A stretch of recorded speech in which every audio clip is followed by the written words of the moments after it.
Menurut Ibu, bagaimana proses pengembangan kurikulum yang dilakukan di sekolah ini dari tahun ke tahun? Kalau pengembangan kurikulum, kita tetap mengacu kepada aturan pemerintah, tetap kita ikuti. Cuman pelaksanaan kayak kemarin kurikulum merdeka itu dimulai tahun berapa deh? Kita baru 2 tahun. 2020 kan? 2021 itu ya. 22 enggak? Ya gitu 21, 22 gitu ya. Kita mungkin agak mundur karena ya persiapannya kan belum ada untuk mengubah kurikulum itu nggak bisa langsung kita rubah drop. Semua harus berubah dari mulai buku, paket, persiapan semua harus berubah. Jadi kita nggak secepat itu, tapi tetap kita akan melakukan apapun mau setiap tahun ganti, tapi susahnya itu ya beradaptasi dulu gitu. Jadi kita ini baru 2 tahun kurikulum merdeka. Kenapa 2 tahun? Karena yang kelas 3 masih ke-13. Kelas 3 ini masih ke-13. Itu dari segi rapotnya itu kan juga beda, sistem penilaiannya juga beda gitu. Jadi kelas 3 ini beda dengan kelas 1, kelas 2. Berarti kan baru 2 tahun ini kita kurikulum merdeka. Tapi persiapan menjelang kurikulum merdeka itu begitu kita melakukan kurikulum merdeka itu 1-2 tahun sebelumnya kita udah persiapan, dari mulai gurunya pelatihan segala macam kita sudah lakukan itu. Ya Bu, terima kasih. Selanjutnya Bu, bagaimana Ibu mengukur kemampuan siswa dalam memahami materi yang diterapkan oleh kurikulum KTSP? Kalau untuk penilaian itu masing-masing guru punya teknik penilaian sendiri. Nah kalau saya memang agak lain dari yang lain. Saya mungkin karena pengalaman pribadi ya. Saya itu apa yang saya rasakan dulu waktu zaman saya sekolah, mau SMP, SMA, apa yang saya suka itu yang saya terapkan. Ketika saya jadi guru, jadi kalian nanti kalau jadi guru, kalian kan bakal jalan guru nih. Ya. Ini guru semua ya kan, bukan yang non-dik kan. Apa yang kalian kan pasti punya idola dulu guru waktu zaman sekolah ya. Apa yang kalian suka dari guru kalian itu lakukan. Yang kalian tidak suka dari guru kalian jangan lakukan. Jadi saya berdasarkan pengalaman pribadi, itulah saya menjadi guru. Jadi bukan cakap sombong, mudah-mudahan nggak ada pula siswa yang guru kamu nggak enak, nggak bagus, mudah-mudahan nggak. Kenapa? Ya satu, kita harus mengikuti perkembangan zaman juga, cara kita ngomong itu harus jangan maunya kita. Kalau maunya kita dengan usia saya yang 50 gini udah nggak nyambung dengan anak yang umur 17-18 kan gitu kan. Ya harus kita ikuti gaya ngomong anak sekarang itu seperti apa. Ya kadang-kadang kita juga harus bercanda seperti itu gitu. Jadi kalau penilaian saya memang dari dulu itu punya penilaian sendiri gitu.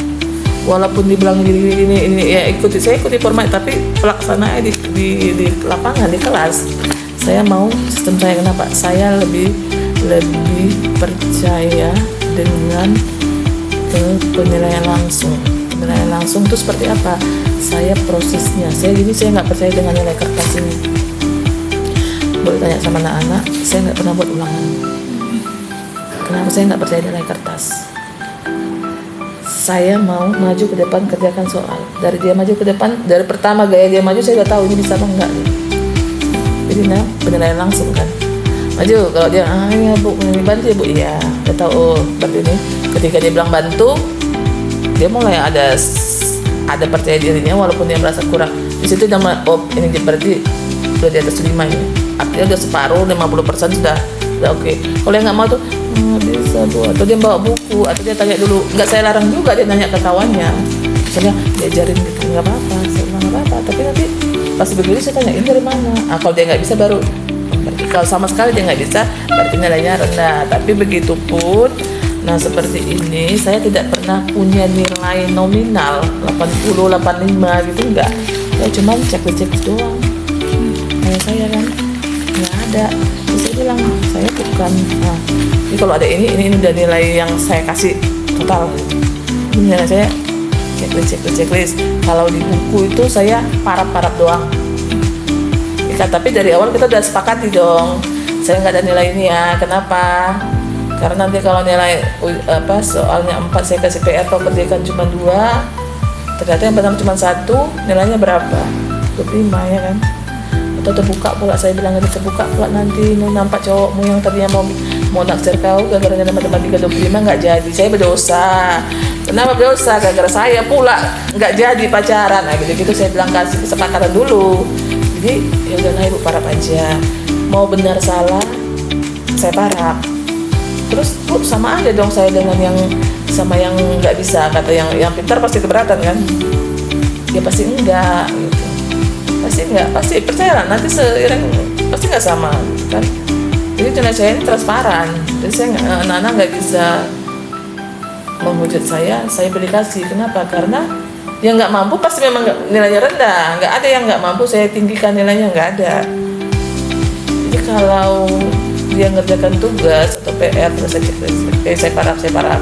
Nanti ketika sebelum bagi rapot kita hitung tuh semuanya, siapa yang paling banyak dia yang paling tinggi, udah selesai. Daripada saya buat nilai 75 terus saya jumlahkan, kurang saya tambahin, bisa tidak adil ini kan penambahan saya dengan yang nilai tinggi dengan nilai rendah kan, berarti nilai rendah lebih banyak saya tambahinnya kan, nilai tinggi lebih sedikit kan udah nggak adil itu situ kan. Jadi saya mau sama, misalnya paling tinggi berapa, 15, udah kau nilai tertinggi, saya bilang berapa kau mau nilai 98, saya buat dah selesai. Jadi tidak ada yang protes gitu. Habis itu mundurlah dari yang kalau dia cuma 12 dikurangi lah nilainya 10 sekian sampai yang paling rendah. Saya mau buat, saya punya standar juga, paling rendah saya mau buat kasih nilai berapa gitu. Jadi di rentang itulah nilai siswa. Misalnya kalau saya mau buat paling rendah, kalau kurikulum yang K3 itu kan kelemahannya kan kita ada KKM. KKM itu semakin tinggi itu semakin katanya mengangkat nama sekolah. Kenapa? Dengan tingginya KKM nilai anak lebih tinggi. Kenapa? Guru selalu berusaha mengasih nilai di atas KKM. Karena kalau di bawah KKM kan harus ngulang. Iya.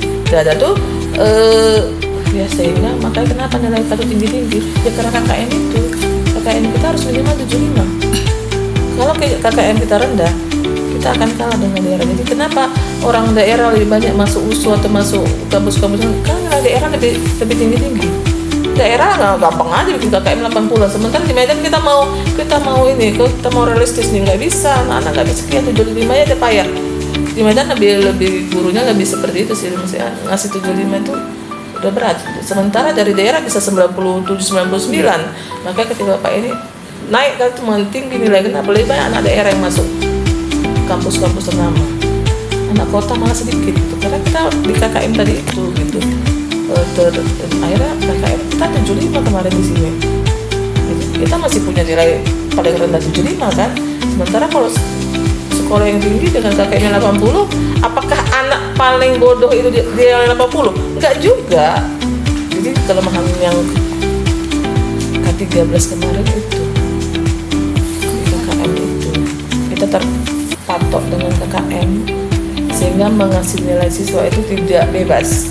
Kalau kurikulum merdeka bebas ngasih nilai.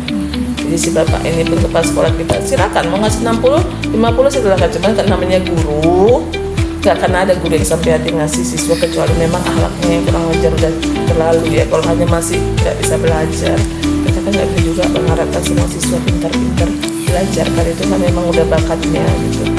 Kalau masih oke kita kasih nilai ya masih bagus-bagus juga sih, cuma kita nggak dipatok lagi minimal harus sekian, ya terserah gitu. Ya saya kemarin kan saya jarang ngasih nilai yang rendah-rendah, tapi kemarin ada yang saya buat 60. Kenapa? Karena dia tidak mematuhi, dia atlet sepatu roda, sering ikut event keluar, ikut PON, kemarin ikut PON, tapi semua tugas saya tidak pernah mengerjain. Saya bilang apa yang mau saya buat nilaimu di sini? Jadi saya akan bantu, tapi bantu juga saya, jangan dibuat saya berdosa. Kalau dia nggak punya nilai sama sekali, berarti kan saya ngarang bebas namanya, kan berdosa saya bilang. Tapi kalau kau buat tugas walaupun itu salah atau kau nyalin dari tugas keterampilan, masuk di keterampilan, saya buat tugas masuk di keterampilan. Kalau yang ini kurikulum mereka nggak ada lagi, satu nilai aja kayak rapot zaman dulu, satu nilai. Kalau K13 kemarin kan dibuat ini keterampilan ada sama pengetahuan, ya kan, pengetahuan. Jadi yang pengetahuan saya ambil nilai dia yang ke depan, nilai keterampilan saya ambil tugas dan PR-nya gitu. Jadi kalau yang K13 ini ya saya combine aja seperti itu. Iya. itulah saya kalau sistem penilaian itu ya gini, tiap guru pasti beda-beda. Tapi tetap kita mengacu pada aturannya, itu tetap kita patuhi, tinggal panti-panti kita aja masukkan ini kemana nilainya, yang ini kemana. Jadi kalau kayak saya ini kan berarti kan nilai tugas-tugas dan PR. Enggak, ini nilai maju-maju ke depan. Jadi ada yang 5 kali, ada yang 2 kali.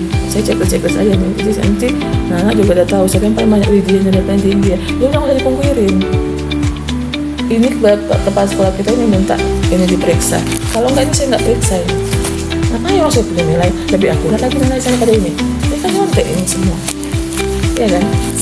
Jadi saya nggak pernah koreksi. Saya bilang mana anak, saya nggak koreksi ini aja kamu perbaiki. Jadi mereka tahu ini aja, ini nggak usah.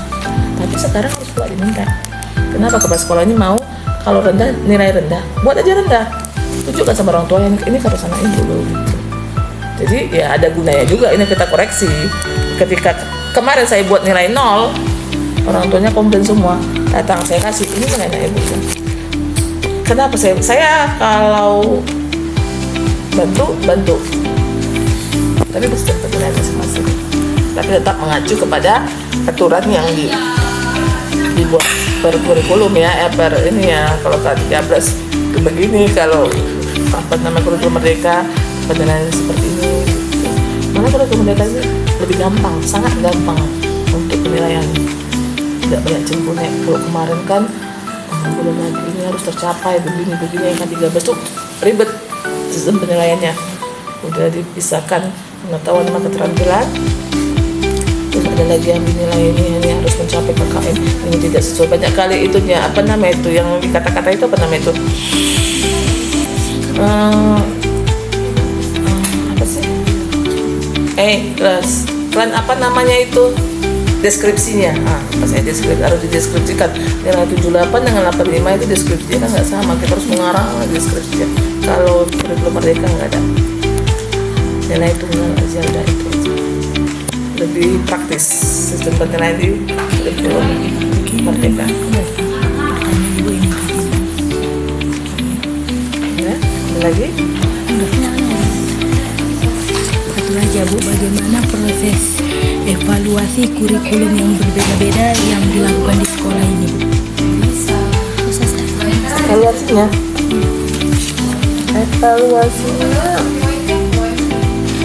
kita nggak bisa juga mengevaluasi setiap kurikulum ya. Malah kita hanya ya bisa ya kalau hanya itu bercerita lah. Kurikulum ini dulu ini di sini ya, kelemahan di sini, kurikulum ini seperti ini ya. Kalau kayak gini kita membandingkan penilaiannya ya lebih enak di kurikulum merdeka, sistem penilaiannya nggak repot. Evaluasi mungkin begitu untuk sistem penilaian lebih praktis di kurikulum merdeka. Jadi gitu lah. Nanti ya jelasnya kan orang kurikulum, saya rasa orang kurikulumnya tanya. Baik, terima kasih Bu atas pertanyaannya. Udah. Baik Ibu, saya Siti Julfa Suhaila, perwakilan dari kelompok 3 dari Universitas Negeri Medan. Di sini saya akan bertanya kepada Ibu, bagaimana kurikulum di sekolah ini disusun sehingga siswa dapat memahami materi hubungan antara konsep kimia dan cara mengaplikasikannya dalam kehidupan sehari-hari. Bagaimana guru menyampaikan materi kimia kepada siswa sehingga mereka dapat mengaplikasikannya dalam kehidupan sehari-hari. Kalau zaman dulu sampai zaman sekarang metode ceramah itu masih tetap update.